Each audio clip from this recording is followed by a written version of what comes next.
છે એના હક દાવા સનત હજુ આજ દિન સુધી આપવામાં નથી આવી, ત્યારે અહીંના સાંસદો અને ધારાસભ્યને કહેવા માંગીએ છે, તમારું જંગલ ખાતું પણ નહોતું, તમારું પોલીસ ખાતું પણ નહોતું, તમારી સરકાર પણ નહોતી, એ હજારો વર્ષથી આ જંગલો અને અમારા આદિવાસીઓ હતા, આ જમીનો અમારી છે ને અમે લઈને જંપીશું।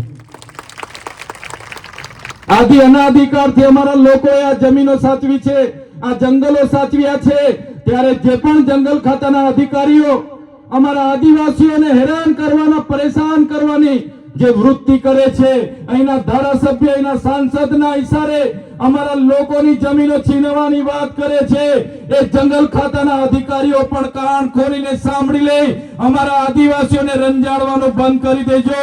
જે દિવસે અમે આ રોડ પર અમારા તીર કામટા ભાલા પાલિયા લઈને ઉતરીશું, તે દિવસે તમારું જંગલ ખાતું પણ અહીંયા નજરે નથી પડવાનું। અમારા ધારિયા, બાલા, તીર કામઠા, અમારા પાલિયા અમે કઈ ઘરમાં શણગાર માટે નથી રાખ્યા। અમને જે દિવસે જરૂર પડશે, અમારી જમીનો જે દિવસે છીનવવામાં આવશે, એ દિવસે અમારા ઓજારો લઈને અમને ગાંધીનગરની કૂચ કરતા પણ આવડશે, અને ગાંધીનગરમાં જઈને નેપાળવાડી કરવાની ફરજ પડશે તો નેપાળવાડી પણ અમે કરીશું। આ મૂળ માલિકને ક્યાં સુધી તમે રંજાડશો, ક્યાં સુધી ડરાવશો, ધમકાવશો, ક્યાં સુધી અમે આવેદન ને નિવેદન કરતા રહીશું, ક્યાં સુધી અમે લડેંગે જીતેંગે કરતા રહીશું, ક્યાં સુધી હાય રે સરકાર હાય કરતા રહીશું। એટલે હવે અમે આવેદન નિવેદનની વાતમાં આવવા માંગતા નથી। આજે પણ સરકારને કહેવા માંગીએ છીએ, અમારા લોકોને કોરિડોરના નામે, હાઈ ટેન્શનના નામે જે પણ પરેશાન કરવામાં આવે છે એ બંધ કરી દેજો।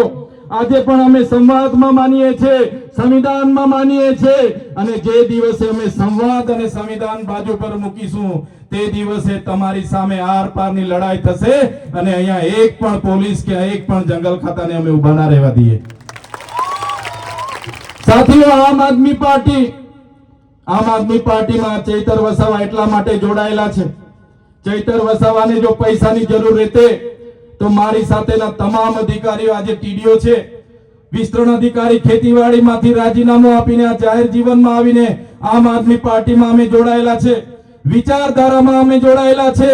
જે પ્રકારે ઝારખંડના મુખ્યમંત્રી શ્રી હેમંતભાઈ સોરેને ગયા બુધવારે અનુસૂચિત 5, અનુસૂચિત 6 ત્યાં લાગુ કરી, પૈસા એક ત્યાં લાગુ કર્યો, જો આમ આદમી પાર્ટીની સરકાર બનશે, હું તમને ખાતરી આપું છું, સૌથી પહેલું કામ પૈસા એક અને અનુસૂચિત 5 લાગુ કરવાનું અમારું હશે। ગુજરાતમાં અનુસૂચિત 5 લાગુ કરવાની જવાબદારી અમે લઈએ છીએ, પણ મારા યુવાનો, મારા વડીલો, મારી માતા બહેનો સૌ અહીંયા ઉપસ્થિત થયા છો।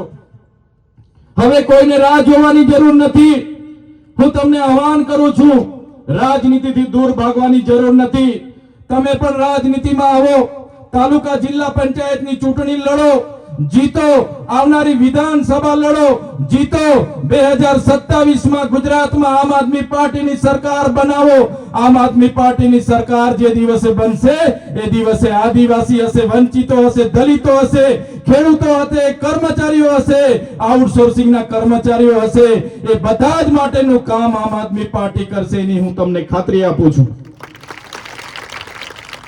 સાથીઓમાં તમે જાણતા હશો, 1 વર્ષથી મનરેગાની રોજગારીની કામગીરી બંધ છે। આજે મનરેગામાં જે કૌભાંડો થયા, એ કૌભાંડોને છુપાવવા માટે આ ભારતીય જનતા પાર્ટીએ એનું નામ બદલી નાખ્યું, એનું નામ જી રામજી રાખ્યું।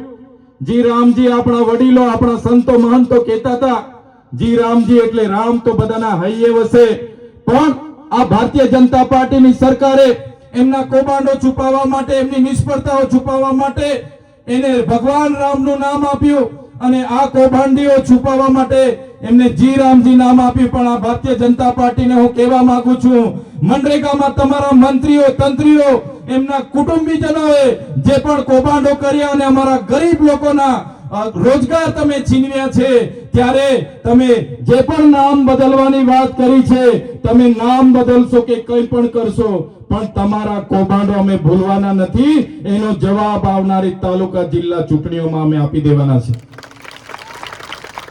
હમણાં મંત્રીમંડળ બદલવામાં આવ્યું, ગુજરાતમાં ખેડૂતોના આંદોલનો થાય, આંગણવાડીના આંદોલનો થાય, આશા વર્કરના આંદોલનો થાય, આદિવાસી દલિતોના આંદોલનો થાય, વિદ્યાર્થીઓ કર્મચારીઓના આંદોલનો થાય, એને ભૂલાવવા માટે આખું મંત્રીમંડળ બદલવામાં આવ્યું. પણ મારા વડીલો, મારી યુવાનો, મારી માતા બહેનો, તમને કહેવા માંગુ છું, આ ભારતીય જનતા પાર્ટી મંત્રીમંડળ બદલવાથી તમારો કે અમારો વિકાસ થવાનો નથી. 30 વર્ષ સુધી એમને આપણે સખત સહન કરીએ છીએ, ત્યારે આવનારી 2027માં આપણે મંત્રીમંડળ નહીં, આપણે ગુજરાતની ભારતીય જનતા પાર્ટીની સરકાર આપણે બદલી નાખવાની છે. આજે તમે જોઈ લો, જ્યાં જુઓ ત્યાં ભ્રષ્ટાચાર. ગઈકાલનું છાપું તમે જોયું હશે, વલસાડ નગરપાલિકાએ એમને કચરા નાખવા માટે કોઈ પણ જગ્યાએ ડમ્પી સાઇટ ન હોવા છતાં 57 લાખનું બારોબાર ટેન્ડર આપી દીધું.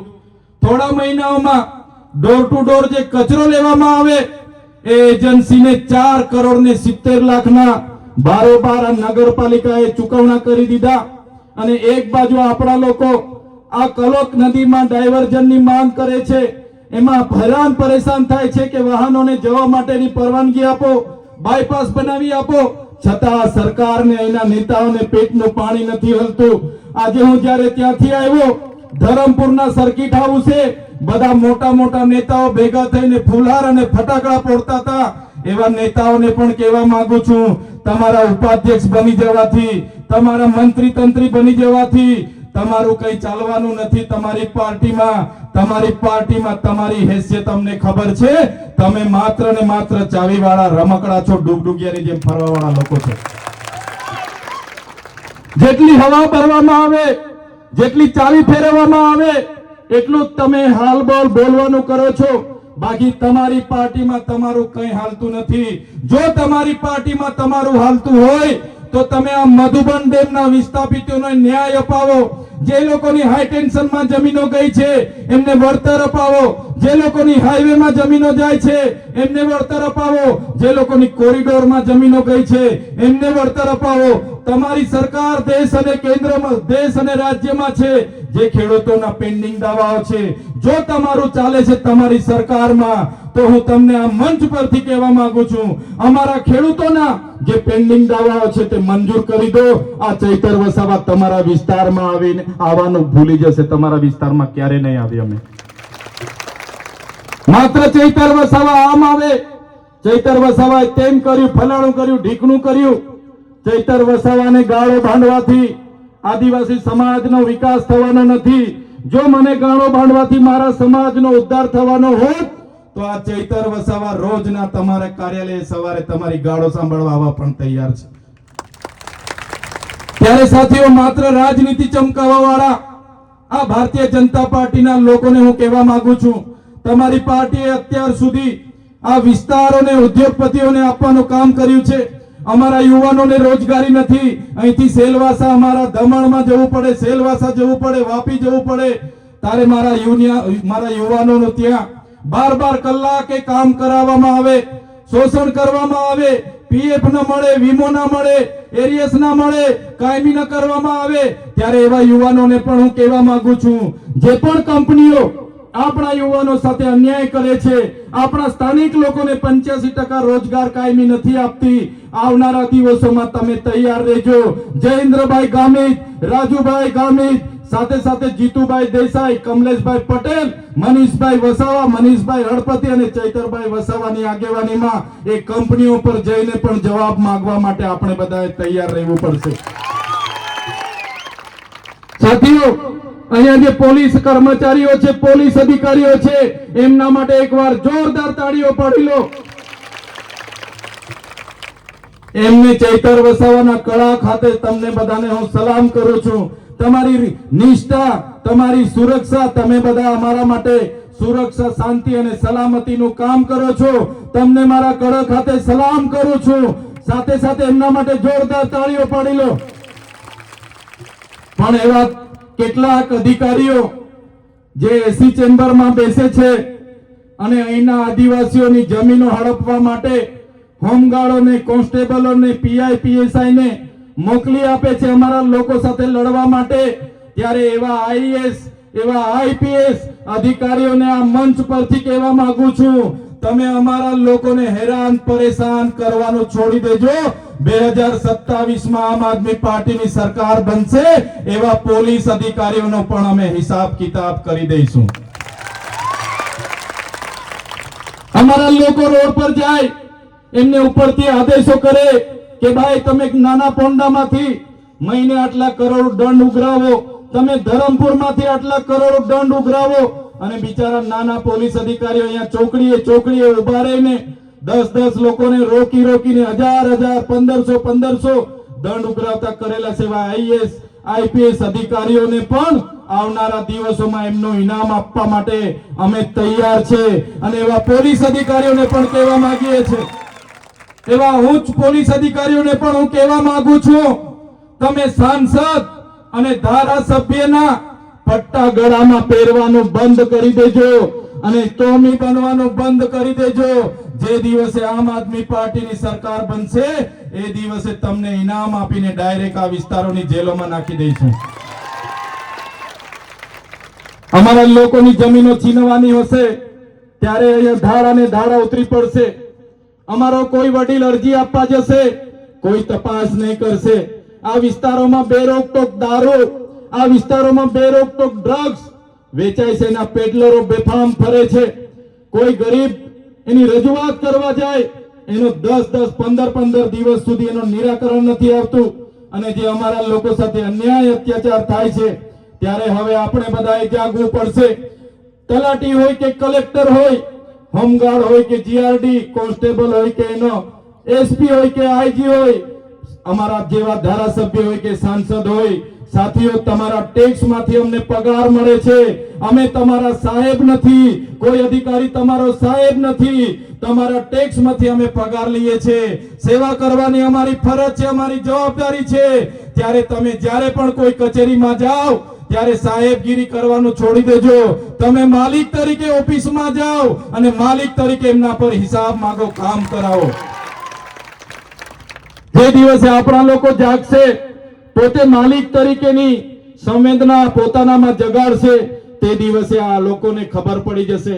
ત્યારે સાથીઓ, આપણી જમીનો જે પ્રકારે લૂંટાય છે, એના માટે આમ આદમી પાર્ટી આજે તમામ મોરચે લડીએ છે. હું નોકરીમાંથી રિઝાઇન આપીને ગયો, આજ દિન સુધી 19 જેટલી મારા પર ખોટી ફરિયાદો કરવામાં આવી. 7 વખત મને જેલમાં નાખવામાં આવ્યો, મને ડરાવવામાં આવે, ધમકાવવામાં આવે, મારા પરિવારને જેલમાં નાખવામાં આવે.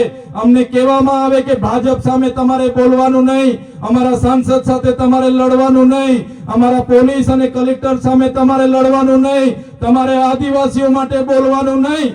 ત્યારે અમે પોલીસ અધિકારીઓને કીધું હતું, ત્યારે પણ એ ભાજપના નેતાઓને જેલોમાંથી પણ અમે કીધું હતું, તમારે જેટલી જેલો કરાવવાની કરાવી લેજો, તમારે જેટલી જેલો કરવાની હોય, જેટલી એફઆઈઆર કરવાની હોય કરાવી લેજો.